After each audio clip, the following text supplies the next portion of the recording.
Me sentimos bien aquí en casa y cuando se dio esta oportunidad de venir para acción de gracias por estos lados, pues lo tomamos como una gran bendición del Señor, debido a que ya está pegando el frío allá y es fuerte y la nieve ya está cayendo y estamos pues contentos de venir a disfrutar de este clima muy agradable y contentos de poder compartir también con ustedes la palabra de Dios.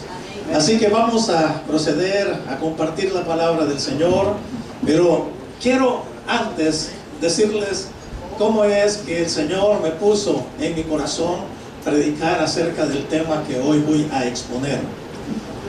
Para nosotros los pastores siempre es un problema, puedo decirlo así, o una dificultad el recibir de Dios inmediatamente aquella palabra que nosotros tenemos que dar al pueblo. Es una lucha.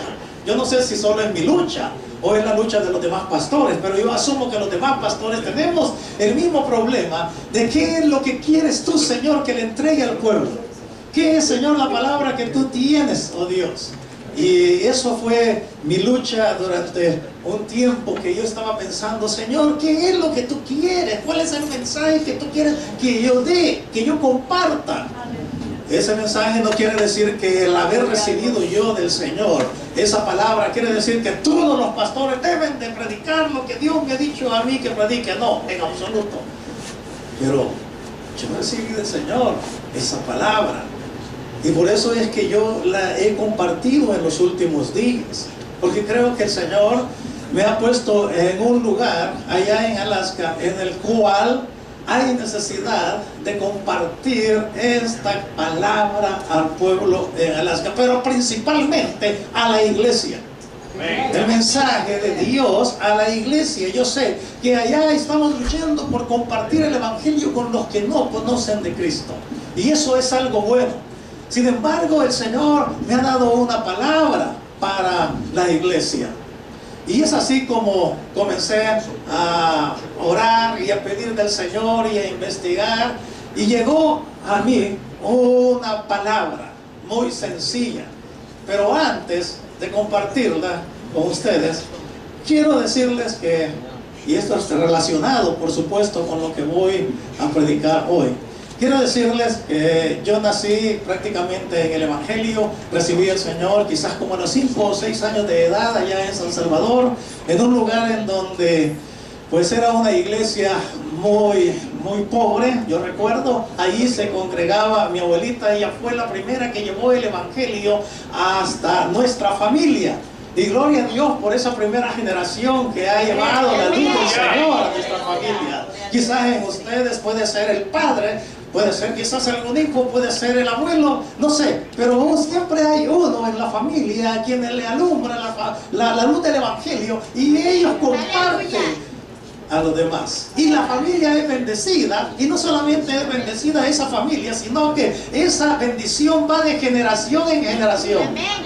Desde que mi abuelita recibió al Señor Jesús, pues ahora ya tenemos 5 generaciones de estar siendo alimentadas por el verdadero evangelio, el evangelio de Cristo Jesús.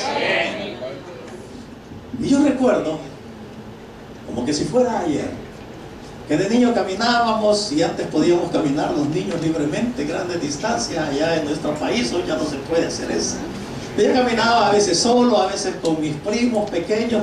Caminábamos hacia la iglesia, ya conocíamos bien el camino ahí en un lugar que se llama San Jacinto, y la iglesia se llama Salim, todavía existe, de las Asambleas de Dios.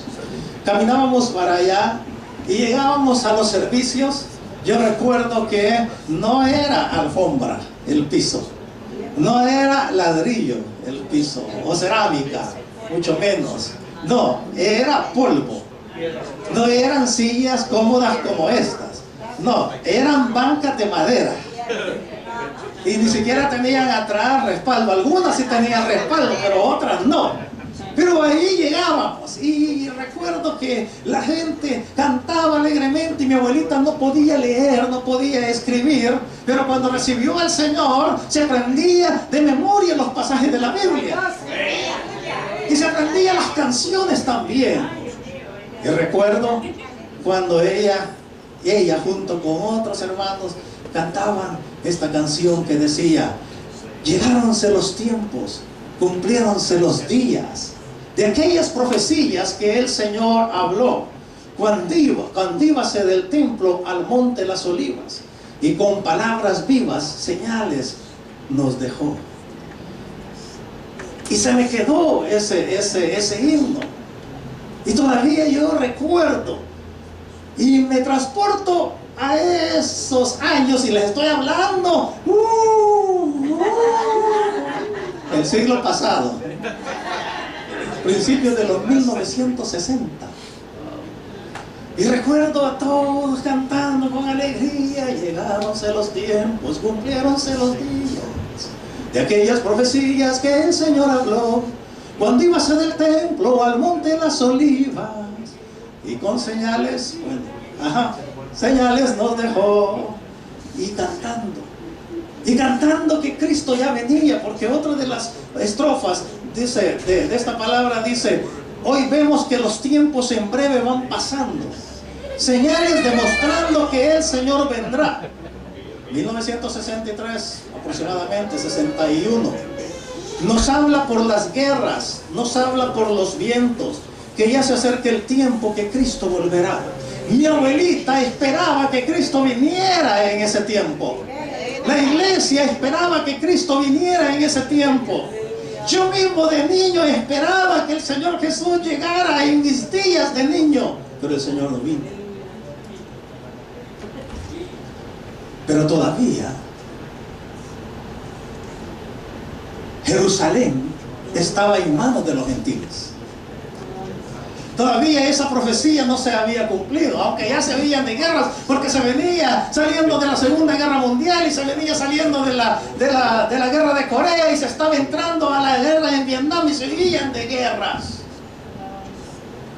Y alguno que otro terremoto. ¿Pero qué? No había sido liberada Israel y recuperada por el pueblo judío. Y esa era una profecía que tenía que cumplirse antes del retorno de Cristo.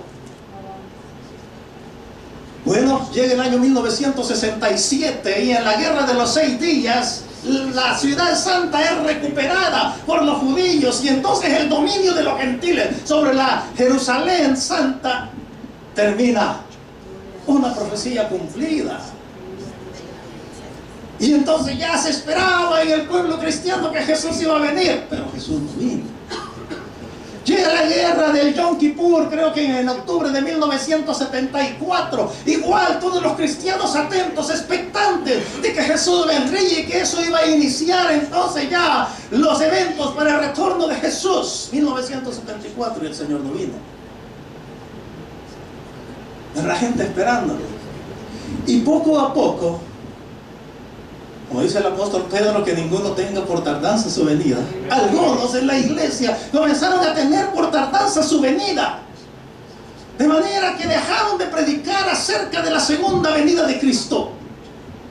Y ya no se oía en la última parte de los últimos 10 años del siglo anterior, no se oía ya hablar en las iglesias acerca de que Jesús venía.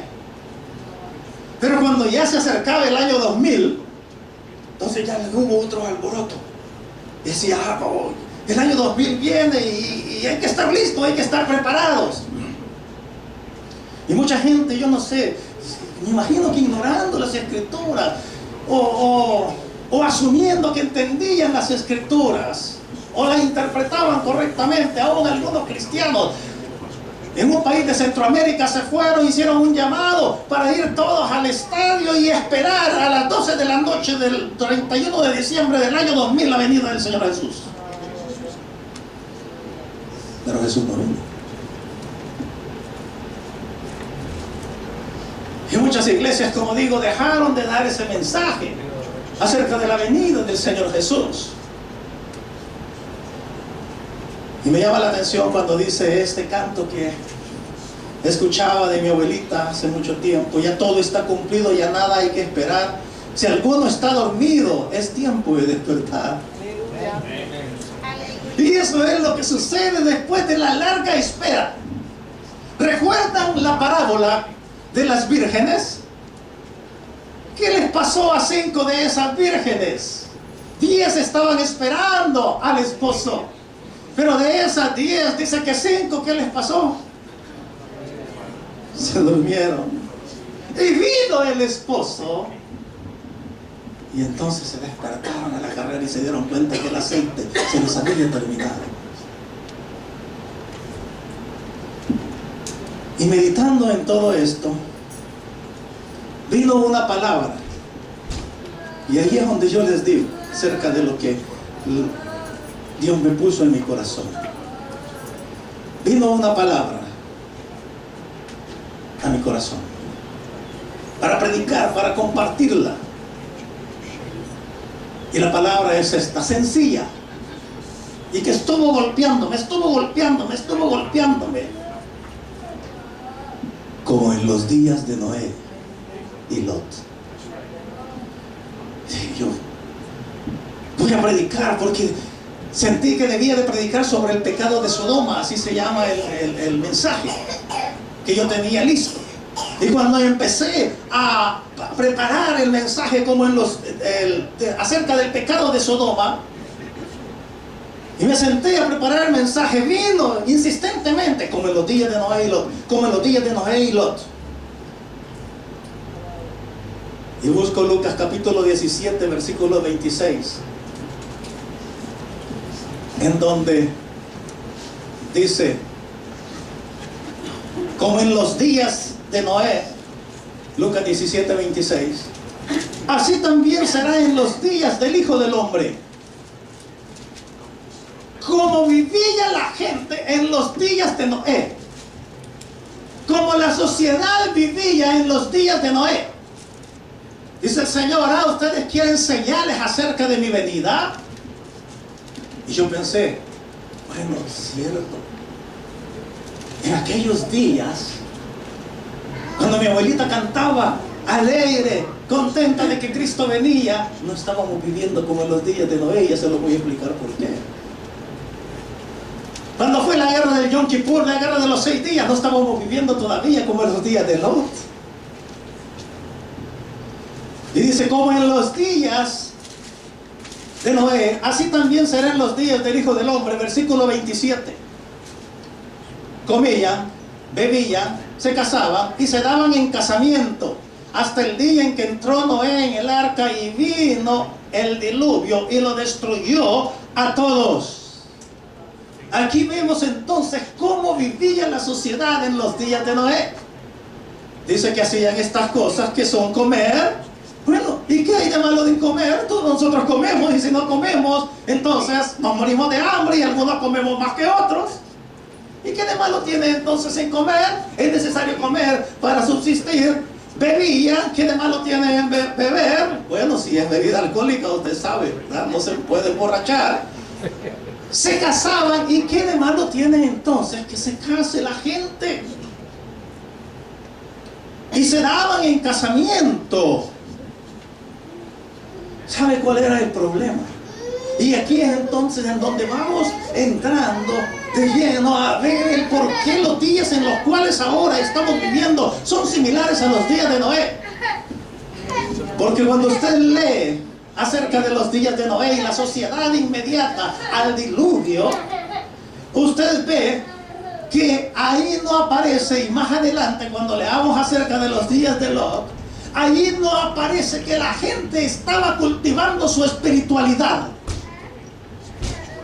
Cuando habla acerca de los amorreos, cuando habla acerca de los jebuseos, cuando habla acerca de los amonitas, cuando habla acerca de Samaria aún, usted encuentra pasajes en donde dice, y ellos iban detrás de los ídolos, y ellos habían dejado al verdadero Dios. Esta gente, en los días de Noé y en los días de Lot, ni siquiera adoraban a un ídolo. ¿Qué quiere decir? Que era una sociedad exclusivamente materialista, que habían apartado a Dios, que habían apartado lo espiritual y lo habían sustituido todo absolutamente por el materialismo. No les importaba nada acerca de Dios. Y en eso es entonces en lo cual se destaca lo malo que había en la sociedad. No era que comieran, no era que bebieran, no era que se casaran, no era que se daban en casamiento, sino que en medio de todas esas cosas que una sociedad hace, Dios estaba ausente. Y ahí comenzamos a identificar lo que es la sociedad actual. Dios está ausente de muchas sociedades. A Dios lo han apartado. La idea de Dios ha sido sustituida por el materialismo. La concepción de Dios ha sido sustituida por el humanismo. El secularismo ha apartado toda creencia espiritual aún de países enteros. Países en los cuales antes se tenían esos templos grandes para la alabanza de Dios. Ahora ya esos templos, como en Europa, han sido comprados para hacer museos o algunos otros lugares, incluso centros de diversión. Y a Dios lo han sacado, lo han expulsado. Pero los pueblos, las sociedades siguen comprando, siguen bebiendo, siguen casándose, siguen dándose en casamiento.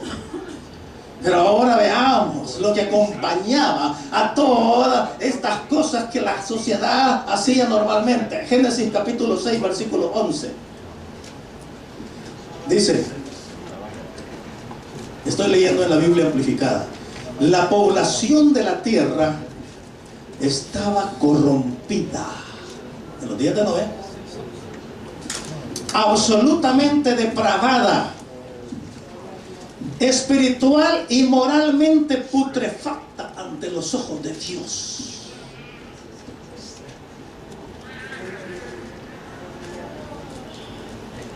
Mire qué descripción más terrible.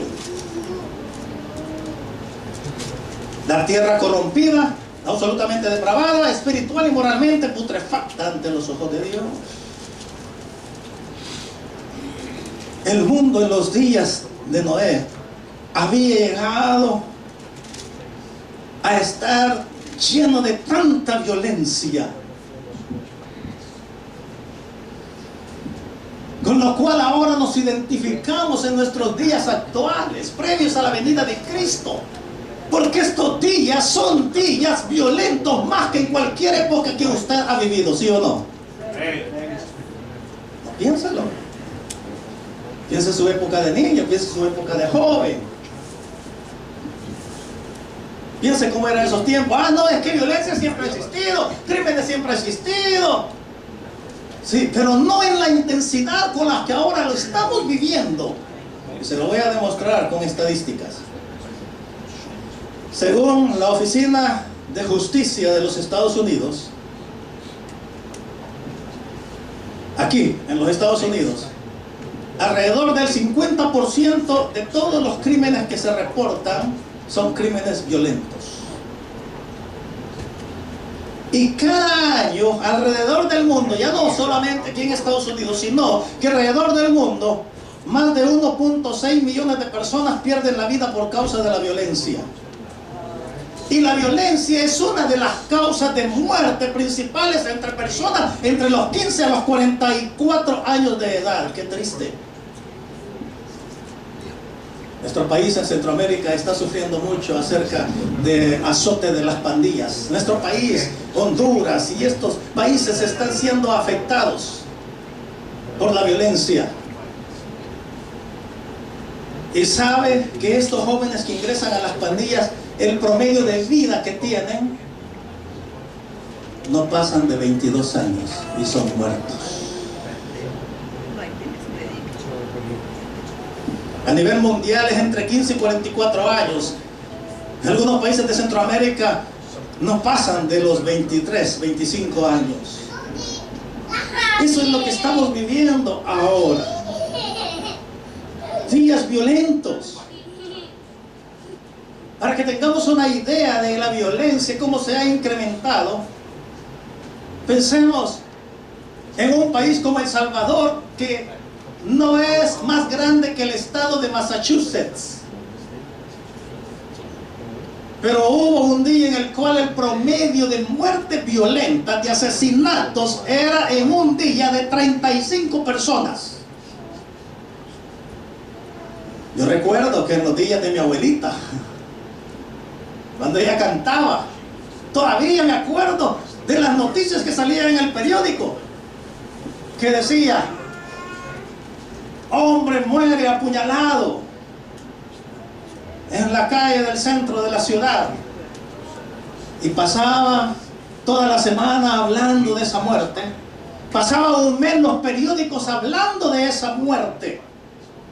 Pero pregúnteme hoy, cuando yo leo las noticias en El Salvador, dice: estudiante es asesinada al salir de la escuela. Y uno entra a ver el titular, y el titular le dedica ahí unas 4 o 5 frases de cómo sucedió el hecho, y después empieza la lista. En este otro lugar del país, hombre muere de 3 balazos. En este otro, y ya no describe nada.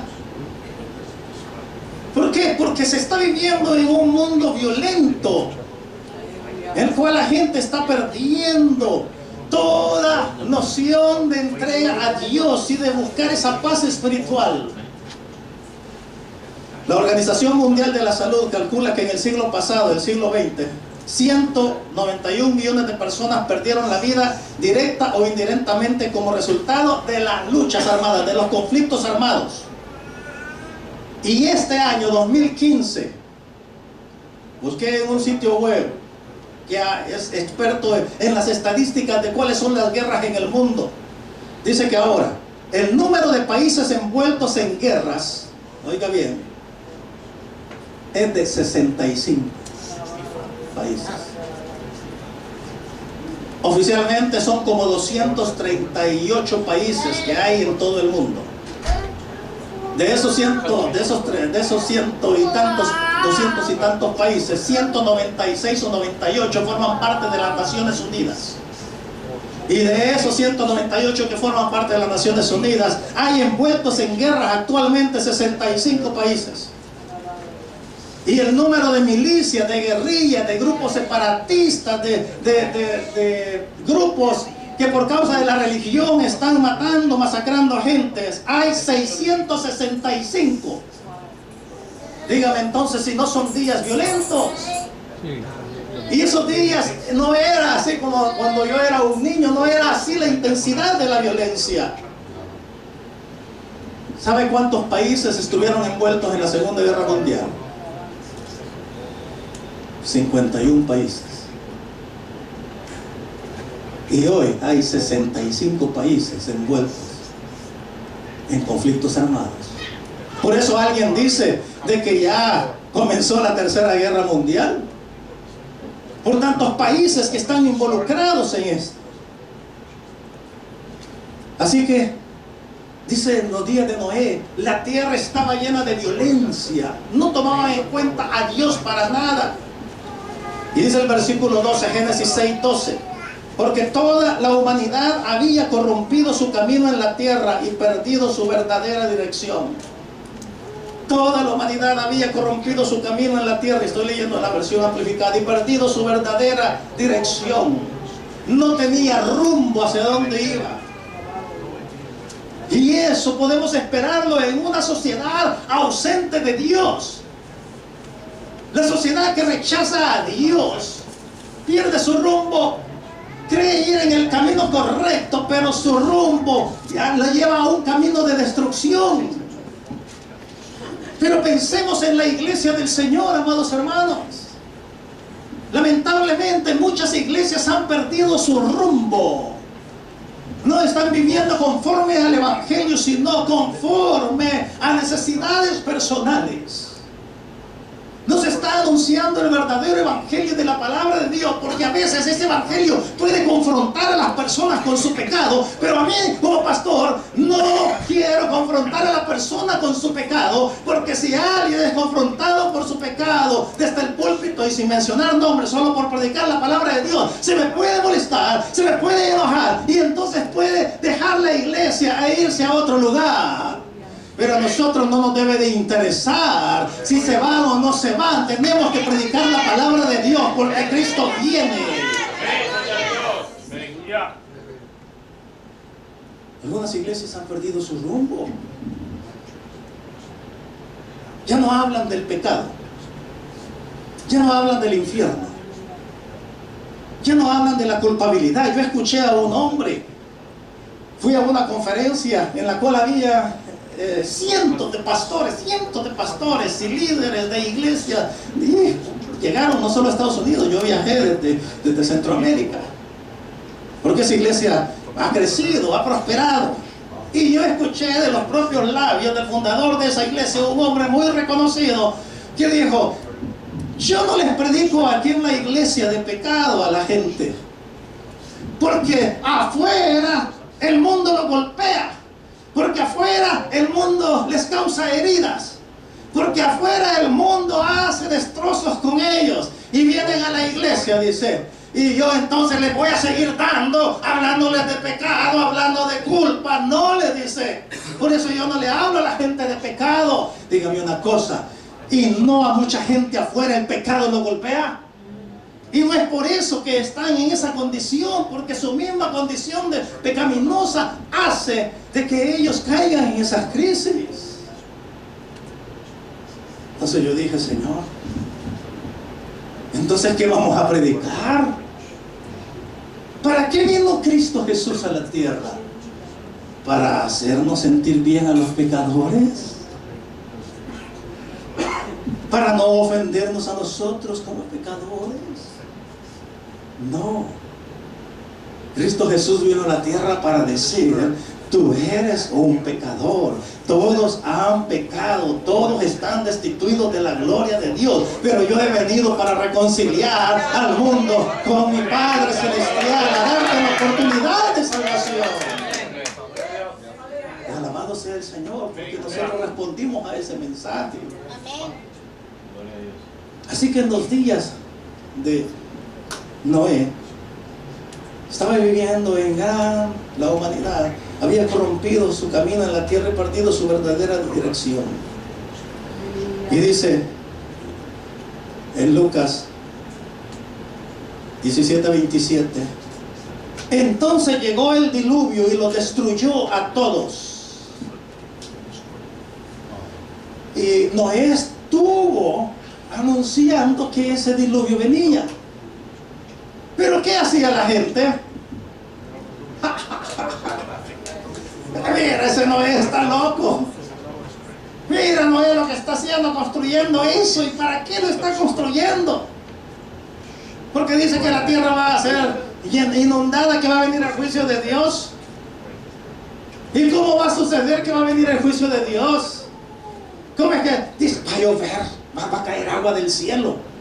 Si aquí nunca ha caído agua del cielo, porque así dice la Biblia, que antes la tierra era rociada, era un rocío de la mañana que llegaba a la tierra.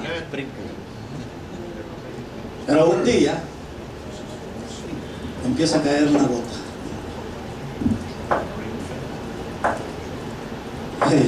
¿Qué es esto? ¿Qué es esto? Y alguna gente comienza a afligirse. Y cuando el agua no para y ven que comienza a inundarse las calles, entonces se acuerdan de lo que dijo Noé y va a donde Noé y le tocan la puerta insistentemente: Noé, ábrenos, Noé, ábrenos, ábrenos, ábrenos. Pero la puerta estaba cerrada. Y dice la palabra del Señor que Dios fue el que cerró la puerta. Amén. ¿Por qué creen que Dios cerró la puerta? Porque cuando Noé hubiera visto allá la gente desesperada, cualquiera de nosotros va y abre la puerta y dice: vengan, entren, entren, entren. Por eso dice que Dios cerró la puerta. Y la puerta que Dios cierra, nadie la puede abrir. Y la puerta que Dios abre, nadie la puede cerrar. Y viene el diluvio y se los llevó a todos. Pero Dios le dio la oportunidad, porque estuvo predicando 140 años. ¿Cuántos años? 100 años. Y la gente no quiso aceptar el mensaje de salvación. Hoy hay iglesias que estamos predicando por 30 años, porque fueron fundadas hace 30 años, hace 25, hace 100, hace 15, 10 o 5 el año pasado. Pero la gente está ignorando ese llamado, ese mensaje. De modo que no van a tener excusa de decir: es que nadie me habló, es que nadie me advirtió. ¿Cómo no? Estamos advirtiendo.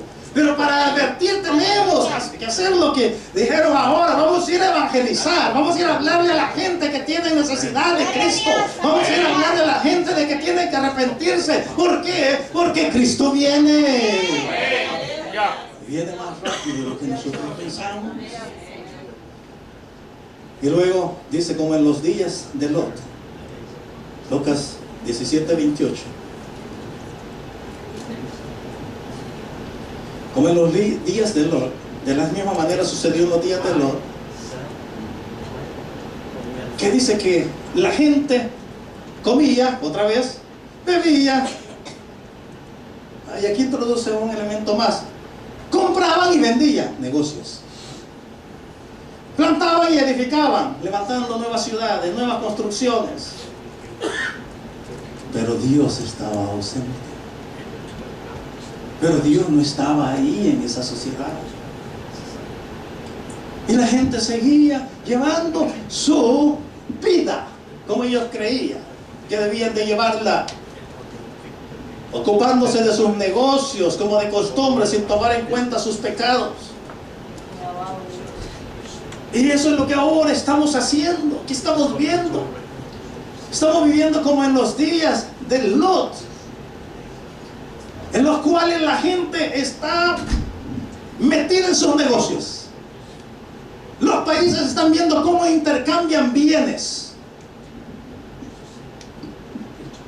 Y así era en los días de Lot. Hasta que la mañana en que Lot salió de Sodoma, entonces llovió del cielo fuego y azufre ardiente y destruyó a todos.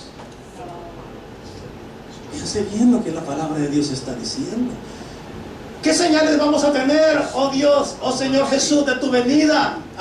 No les puedo decir el día, ni la hora, ni les doy fecha, porque eso solo mi Padre lo sabe, su soberana voluntad.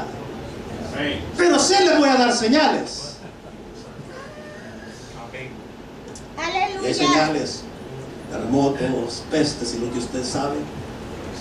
Pero habla de cómo va a ser una sociedad, como en los días de Noé, como en los días de Lot. Hasta que, dice, cayó fuego del cielo y destruyó a todos. El contraste: en Sodoma y Gomorra, fuego cayó sobre la gente, fuego cayó del cielo sobre la gente. ¿Cuál es el contraste? Ahora no está cayendo fuego sobre la gente, sino que la gente está cayendo sobre el fuego.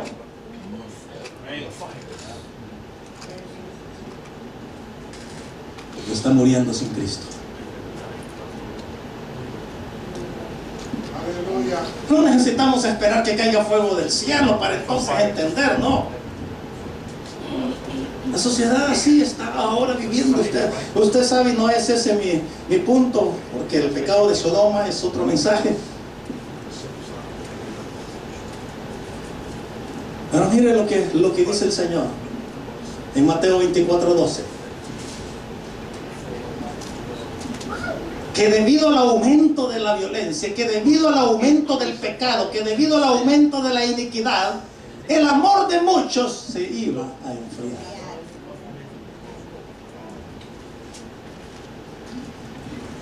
¿Cuántos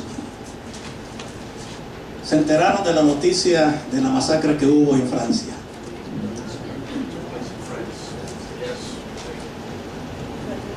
Dicen que fueron como 159, ¿verdad? No sé cuántas personas. Y ahí en Facebook, si usted no tiene Facebook, le voy a explicar. Ahí en Facebook, cuando una persona tiene Facebook, pone una foto que lo identifica. Y a veces surgen campañas en las cuales uno quita la foto, quizás de uno, de su familia, o del lugar donde vive, y pone otra foto para identificarse con alguna causa. Cuando sucedió esto, de la masacre en Francia. Muchos quitaron su foto de perfil y pusieron una foto de la bandera de Francia. Otros quitaron su foto de perfil y pusieron una torre Eiffel o los arcos de los Elíseos, algo que indicaba solidaridad con Francia, porque había matado a 150 y tantas personas. Y yo digo, está bien, si tú te quieres identificar, está bien, identifícate. Estás diciendo, no, yo me identifico con ese dolor de los familiares, de las personas. Y por todo el mundo muchas personas se identificaron. Hace unos meses atrás, el Estado Islámico mató a 21 cristianos egipcios, pero nadie puso ninguna foto en su perfil. Cristianos. ¿Por qué? Es que vamos a amar a unos y no nos va a interesar la vida de otros. No es así. ¿Qué pasa? Que el amor se está enfriando. El Estado Islámico mató a 30 cristianos en Etiopía, pero nadie puso en su perfil una foto de Etiopía. El Estado Islámico decapitó a 50 cristianos en Irak, incluyendo niños. Pero nadie pidió en Facebook, oremos por la iglesia perseguida en Irak. No fue una campaña grande. El 3 de abril de este año, un grupo islámico mató en una universidad de Kenia, universidad cristiana, mató a 147 estudiantes cristianos y nadie puso una bandera de Kenia. ¿Y qué estaban haciendo ellos? Preparándose para servir al Señor. ¿Qué estaban haciendo ellos? Preparándose para ser pastores. ¿Qué estaban haciendo ellos? Estudiando para ser misioneros. ¿Qué estaban haciendo ellos? Quizás alabando al Señor en sus clases y orándole a Él antes de comenzar la clase. Pero en Francia, en un teatro, ¿qué estaban haciendo esas 1500 personas ahí en ese teatro donde mataron a 20 personas? Estaban viendo a un grupo de rock metálico llamado Águilas de la Muerte. ¿Y qué estaban cantando?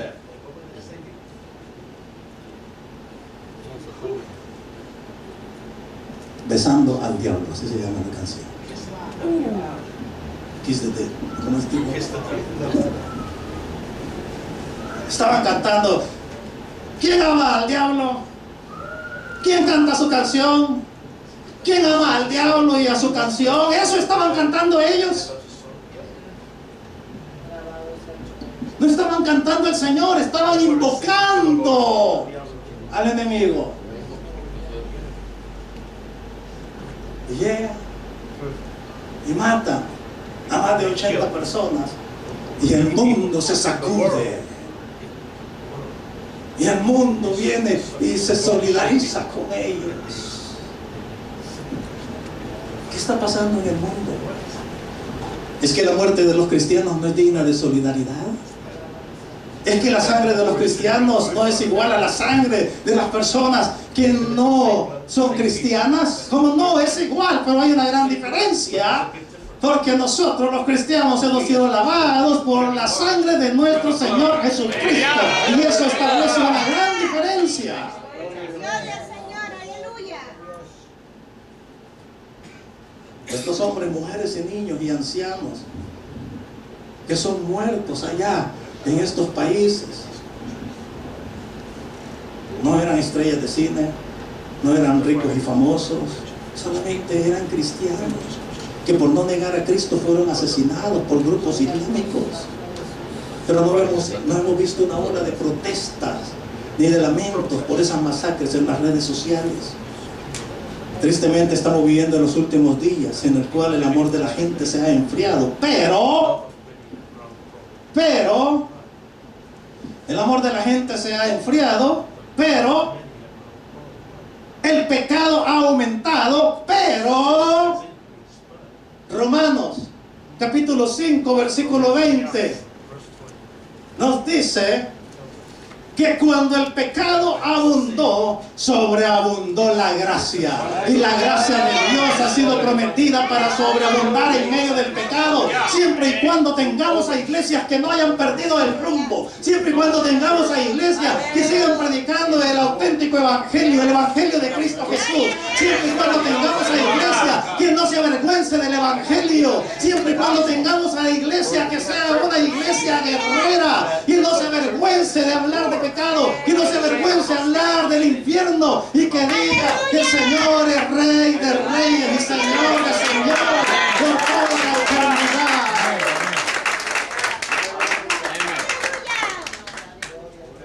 No se aflija, no se asuste de que el pecado está sobreabundando y que ya no hay esperanza. No, Señor. Es el momento para que la gracia de Dios sobreabunde. Estamos viviendo en los días de Noé. Estamos viviendo en los días de Lot. Y esta es nuestra oportunidad como iglesia. Por eso entendí yo que ese era el mensaje que el Señor me estaba pidiendo que yo compartiera. Gloria a Dios. De que en los lugares a donde tuviera la oportunidad de hablar, hablara. De que es una realidad. Como lo dice el apóstol Pablo, ciertamente dice: hoy está más cerca nuestra salvación que cuando creímos. Que tú creíste en 1987, pues desde ese entonces ahora está más cerca tu salvación. Que tú creíste el año pasado y le entregaste tu vida a Jesucristo, pues ahora está más cerca que el año pasado tu salvación. ¿Por qué? Porque Cristo viene, porque Cristo viene por su iglesia.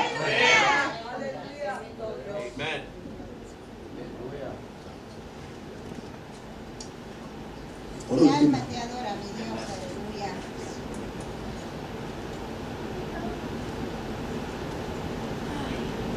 la palabra de Dios dice: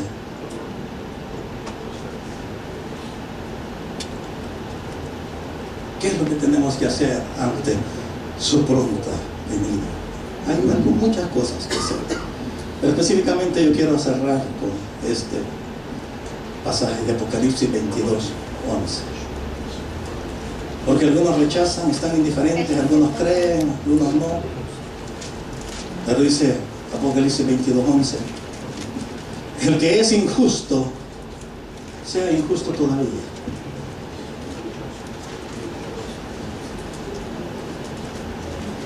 El que es inmundo, sea inmundo todavía. Pero el que es justo, siga practicando la justicia. Y el que es santo, siga santificando. Mira, hay quienes ni atrás ni adelante van a entender. Y aún dentro de las iglesias, no estoy diciendo que aquí en esta iglesia, pero se encuentran personas dentro de las iglesias que a saber a qué llegan a la iglesia. Deberían de llegar para adorar al Señor. Deberían de llegar para hacer un momento en el cual la comunión, la alegría de ver a mi hermano, la alegría de ver a mi hermana, de alabar juntos al Señor. Gloria a Dios, aleluya. Pero algunos no llegan a eso. Llegan con malas actitudes, llegan a hablar, llegan a criticar, no están de acuerdo con el pastor, no están de acuerdo con los líderes, llegan a juzgar la manera como están vestidos, que esto, que lo otro, que cómo cantan, que no cantan, que cómo ahora, que ay, total. Nunca se queda bien. Y pueden venir mensajes como estos. Porque ya le he dicho, Señor, cuando prediques tu palabra, Señor, cuando prediques tu mensaje, Señor, llena el corazón, Señor, penetra con tu palabra, Señor, y transforma lo que hay que transformar y quema lo que hay que quemar, Señor, en nuestros corazones, Padre amado. Y habrán corazones que sí, no estarán tal vez en una situación de tener un corazón de piedra, sino que tienen un corazón de carne, pero para que no se les vuelva un corazón de piedra, llega la palabra de Dios para advertirlos. Que tiene corazón de piedra. Algunos dice el Señor, así van a seguir. No es que le está dando un consejo. El que hace maldades, entonces siga. No, lo que está planteando es la condición. Está planteando los dos grupos. Está diciendo, bueno, hay algunos que no les va a interesar que les hablen acerca de la venida de Cristo. Porque este pasaje fue escrito para hablar acerca de los eventos cuando Cristo venga. Amén. Gloria a Dios. Pero algunos van a oír, entonces dice el Señor, aquellos duros van a seguir duros. Aquel injusto va a seguir injusto. Aquel que hace lo malo va a seguir malo, ay, déjalos. Pero en cuanto a ti, iglesia, si estás haciendo lo recto, si estás esforzándote en andar en santidad, sigue santificándote más todavía, porque Cristo viene por una iglesia sin mancha ni arruga. Pongámonos en pie y alabemos al Señor. Padre amado que estás en los cielos, Señor, te alabamos y te bendecimos, oh Dios amado. Oh Señor, tu palabra dice que vienes, Señor. Vienes y que nuestra salvación está más cerca que cuando creímos, oh Dios. Oh Señor amado, bendito Dios, amado Señor, tu palabra es enviada, oh Dios, para advertirnos, pero también tu palabra es enviada como un consuelo. Tu palabra es enviada, Señor, para animarnos, para consolarnos, para confortarnos, para que no nos asustemos, para que no nos aflijamos, porque tú has dicho, Señor, que cuando veamos que estamos viviendo los días de Noé, y cuando veamos que estamos viviendo en los días, como en los días de Lot, que cuando veamos las señales de terremotos, de guerra, de peste en todo lugar, entonces que levantemos nuestra cabeza, porque nuestra redención está cerca, Señor. Oh Dios, y ahora, Señor, nuestra redención está más cerca que cuando creímos, Señor. Oh, aleluya, Señor, aleluya, aleluya, Señor.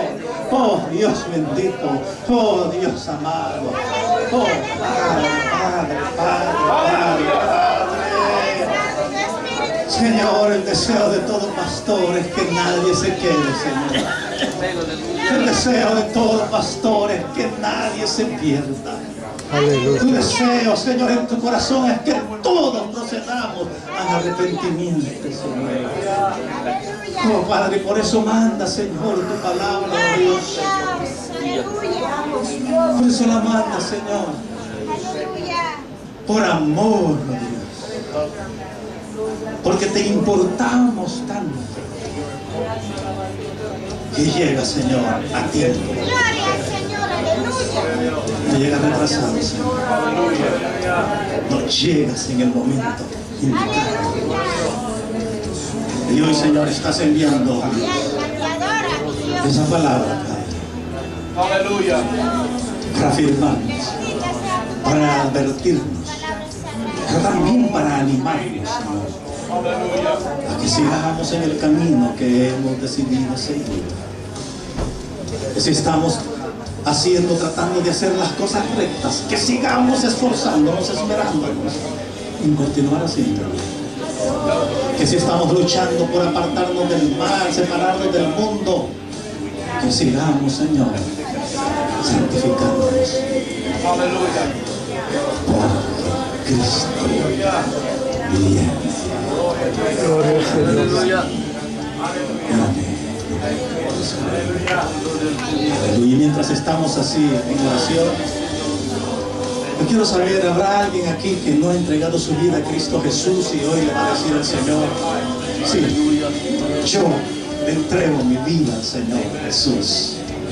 Yo le confieso, quiero confesarle como necesitado de su gracia, de su perdón, como necesitado de su salvación. Si tú nunca antes has entregado tu vida a Cristo Jesús y ahora lo vas a hacer, levanta tu mano, yo voy a orar por ti. Si tú nunca lo vas a entregar a Cristo, levanta tu mano, levanta tu mano. Aleluya, hay alguien, hay alguien.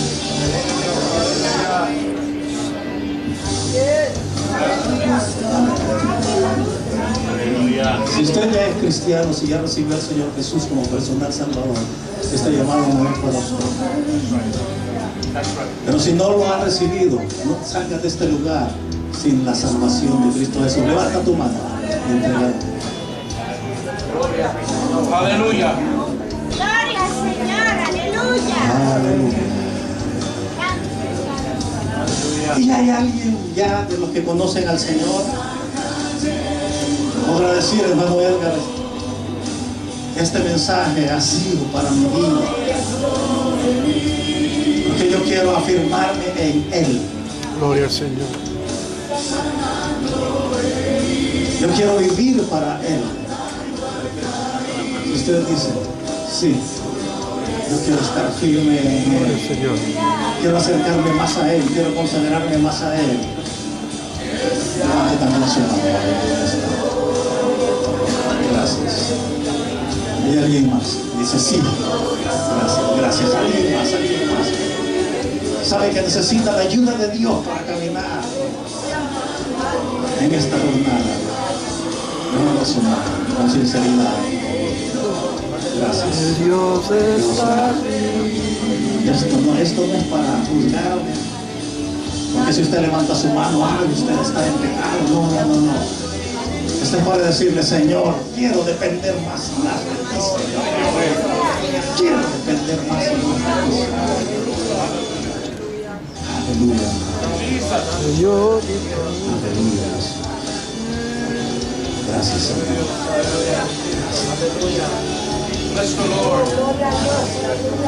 Aleluya. Vamos a hacer la oración, hermanos. We're going to pray for every hand that is lifted. Vamos a orar por cada mano que ha sido levantada.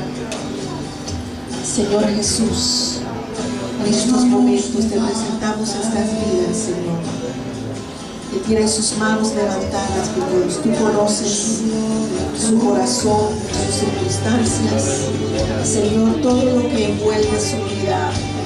Pero en este momento ellos han decidido decirte que se quieren acercar más y más a ti, Señor Jesús. Te pedimos que tú tomes sus vidas, Señor, cambies lo que tienes que cambiar, obra que solo tu Espíritu Santo puede hacer en sus vidas, Señor, para que ellos puedan acercarse más y, Señor, poder buscarte más en espíritu y en verdad. Guía sus pasos, sus acciones, sus palabras. Oh Señor, todo lo que envuelve su vida, Señor, nos ponemos en tus manos. Lord, look upon every hand that is lifted right now, Jesus. We ask you, my God, to take the lives of every single person that today they have decided, my Lord, to tell you that they want to draw near more and more to you, my God, Jesus.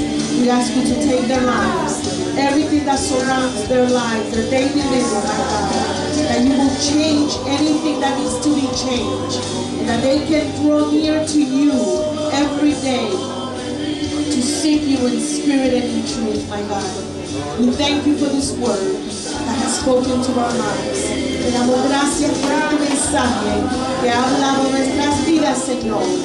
Oh, mi Dios de la gloria. En este día podemos decir, yo y mi casa serviremos a Jehová. Mientras este mundo te rechace, nosotros seguiremos en este camino que sabemos que muy pronto vamos a ver el resultado que esperamos. Lord, that we can say today, as for me and my house, we will serve the Lord. As the world rejects you, my God, but us as a church, we will continue seeking you, seeking your name and serving you, my God, until the day that very soon we are going to see the results that we are waiting for. We bless you this day.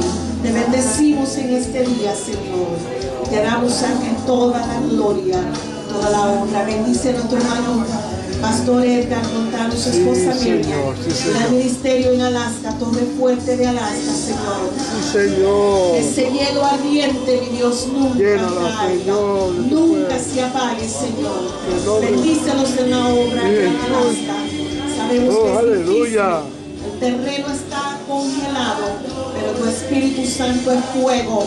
Sí, Lo derrite, Señor, aleluya. Señor, para que tu palabra penetre. Lord, we bless our brother, Pastor Edgar Montano and his wife Miriam. Lord, that this burning fire in Alaska, Lord, that will continue to melt by your Holy Spirit. Bless the church, my God, in Alaska. Lord, we know that it's hard and it's very, very, very cold, but your Spirit can melt the hearts so that your word can penetrate. We thank you, Lord Jesus. Te damos gracias, Señor, En Jesús' El name. pueblo de Dios dice, Amén. Gloria a Dios. vaya en paz y en amor. Go with peace and love. Señor le bendiga. I'm sorry. I'm not the pastor. That's why he's the pastor. Gloria al Señor.